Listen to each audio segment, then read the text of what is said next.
The mahogany conference table gleamed under the soft lights of Preston and Associates law firm as I sat uncomfortably in my second-hand suit. Around me, my extended family was dressed in designer clothes that probably cost more than my monthly rent. My mother wouldn't meet my eyes from across the table, while my father studied his manicured nails with exaggerated boredom. "Let's continue with the reading," Mr. Preston said, adjusting his glasses. "To my grandson, Michael Preston Collins, I leave the old family farmland in Weston County, all 50 acres of it, including the structures thereon." The room fell silent for a moment before my Uncle Robert burst into laughter. 50 acres of nothing. That's perfect. He turned to my father, his brother. "Your boy gets rocks and dirt while my kids get the investment portfolio. Poetic justice, wouldn't you say, Richard?" My father's mouth twitched into a smile. Well, he always did prefer digging in the dirt to learning the family business. I sat there, trying to maintain my composure as Mr. Preston continued reading, detailing the millions in stocks, bonds, and cash properties that would go to my cousins. By the time he finished, the contrast couldn't have been clearer. Everyone else had received valuable assets while I got land that the family had written off decades ago. As we filed out of the conference room, my cousin James clapped a hand on my shoulder, his Rolex flashing under the lights. "Don't worry, Mike. I'm sure you can sell the property to some developer for enough to pay off your student loans." His sympathy was as fake as his tan. My mother finally approached me in the parking lot, my father trailing reluctantly behind her. "Michael," she began, her voice strained, "you understand why your grandfather did this, don't you? After you rejected the family business to pursue," she paused, waving her hand dismissively, "environmental science, he felt you made your choice." "Mom, I didn't reject anything. I just wanted to." "It doesn't matter now," my father interrupted. The old man made his decision. "Maybe you can sell that worthless land for a few thousand and get yourself started somewhere." I watched them drive away in their luxury SUV, feeling a complicated mix of hurt, anger, and something else I couldn't quite name. Maybe relief. The Collins family fortune had always come with strings attached, strings that felt more like chains the older I got. Grandfather William Collins had built Collins Development from nothing, transforming it into one of the largest commercial real estate developers in the state. The family expectation was clear. Every Collins man would join the business regardless of their interests or talents. I'd broken that tradition by pursuing environmental geology instead. 2 weeks later, I drove out to see my inheritance. The Collins family farmland hadn't been worked in 30 years, not since my great-grandparents had passed away. My grandfather had kept it out of sentiment but considered it worthless compared to the prime urban properties Collins Development specialized in. The narrow gravel road was overgrown, branches scraping against my used Subaru as I made my way to what had once been the main house. The 2-story farmhouse was in better condition than I'd expected, neglected but structurally sound.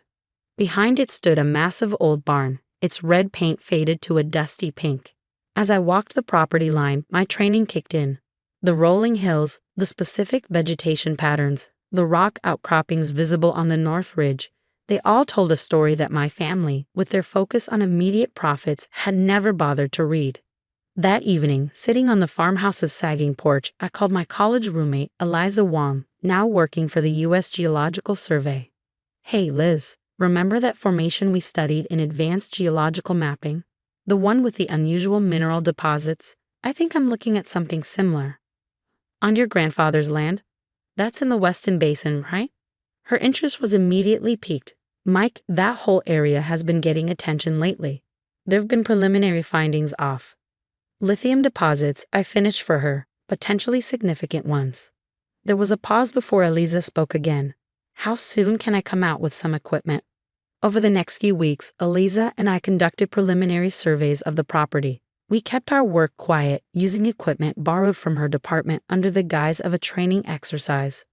What we found exceeded even my initial suspicions. "These readings are off the charts, Mike," Eliza said one evening as we reviewed the data in the farmhouse kitchen. "If the deep samples confirm this, you're sitting on one of the largest lithium deposits east of the Mississippi, with the demand for electric vehicle batteries soaring." She didn't need to finish. We both knew what this meant. I hired an independent geological survey team, paying for it with nearly all my savings. Their comprehensive report confirmed everything. The worthless farmland contained lithium deposits conservatively valued at $175 million, potentially much more with proper extraction. The day I received the official report, I sat in the old barn, where we'd found the most promising samples, and thought about what to do next. The Collins family had always valued money above all else. Now I had the potential for more wealth than even my grandfather had accumulated, without compromising my environmental principles. I called my parents first. "Michael, is everything all right?" My mother answered, surprise evident in her voice. "I rarely called these days. Everything's fine, Mom. I wanted to let you and Dad know that I've decided what to do with grandfather's land." "Oh, found a buyer willing to take it off your hands?" I could hear the dismissive smile in her voice. "Not exactly. I've had some geological surveys done. Turns out the property sits on one of the largest lithium deposits in the eastern United States." The silence that followed was deafening. "What did you say?" My father's voice now sharp and suddenly attentive. "The land is worth approximately $175 million, Dad. Possibly more." Another long silence. "We'll be there tomorrow morning," he said finally, his tone completely transformed. "Don't do anything until we arrive. Your mother and I can help you navigate this." I ended the call and leaned back against a wooden support beam, smiling slightly at how predictable they were. Next, I called my Uncle Robert. The news spread through the family like wildfire.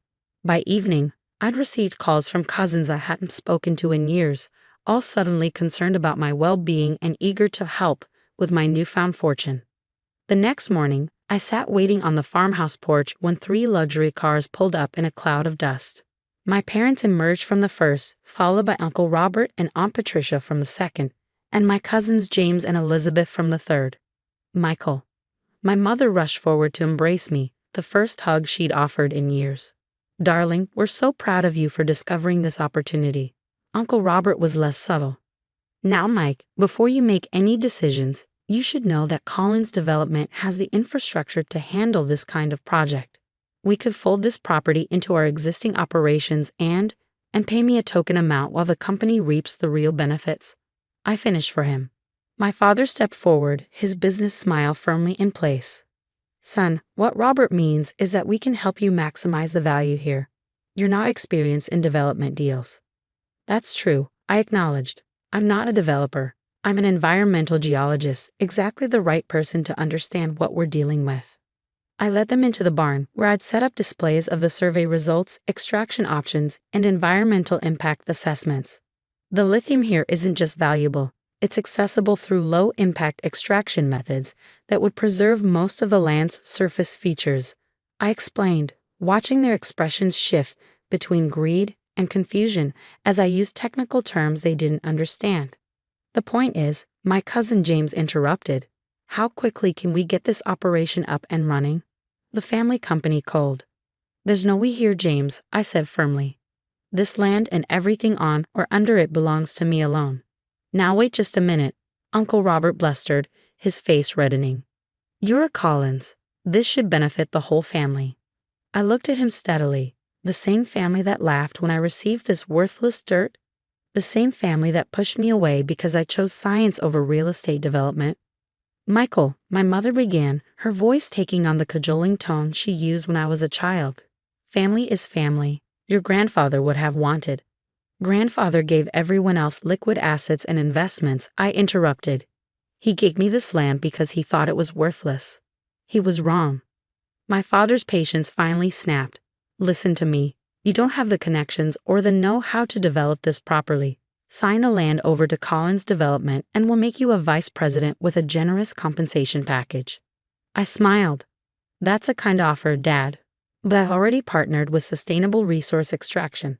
They're leaders in environmentally responsible mining." The silence that followed was absolute. "You did what?" My father finally managed. "I signed a preliminary agreement yesterday. Sri will handle the extraction using cutting-edge methods that minimize environmental impact. They're offering royalties that will exceed $200 million over the life of the project." "You can't do this," Uncle Robert shouted. "That's Collins family potential you're giving away to strangers." "Actually, I can, and there's more." I handed each of them a folder. These are the incorporation documents for the Collins Environmental Research Foundation. 50% of my proceeds from this project will fund scholarships and research in sustainable resource management. My cousin Elizabeth, always the quickest, flipped through the documents first. This says the foundation will prioritize funding students from rural communities pursuing environmental sciences. That's right, I confirmed. People like me, who might otherwise be pressured into careers that don't align with their values. My father threw his folder down. This is ridiculous. You're throwing away a fortune on charity. No, Dad, I'm investing in the future while still securing my own.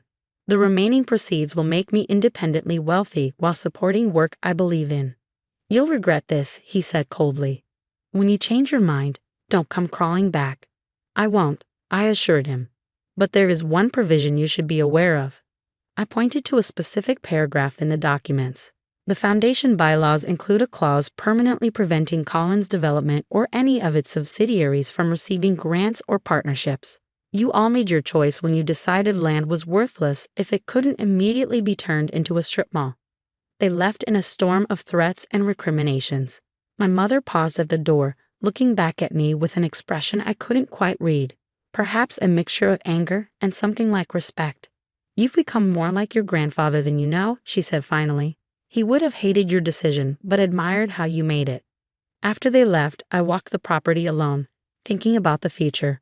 The development would change this land, but with the right approach, we could extract what was valuable while preserving what was precious.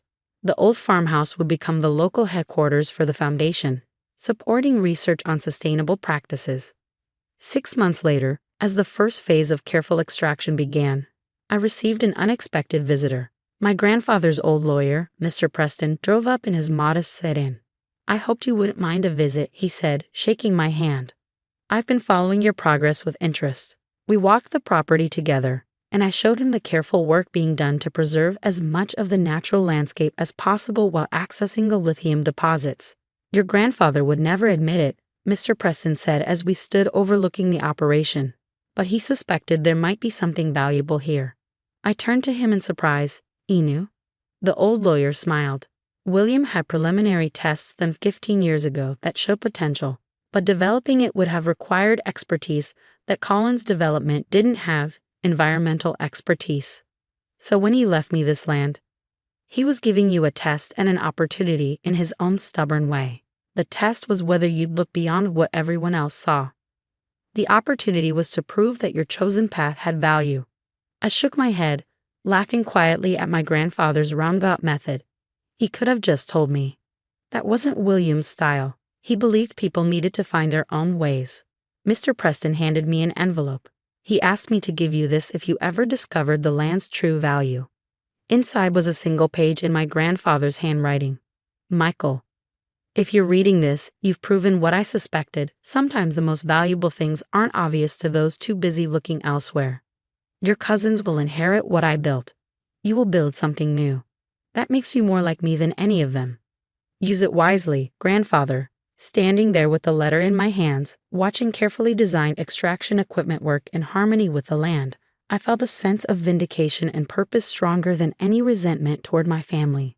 They had valued only what they understood and dismissed everything else. In doing so, they'd given me exactly what I needed to create something they could never imagine. A fortune built on sustainability rather than exploitation. The irony wasn't lost on me that in trying to punish me with worthless land, they had instead given me the perfect foundation for a legacy that would long outlast Collins Development's gleaming towers of glass and steel. Sometimes what looks like the worst inheritance becomes the greatest gift of all.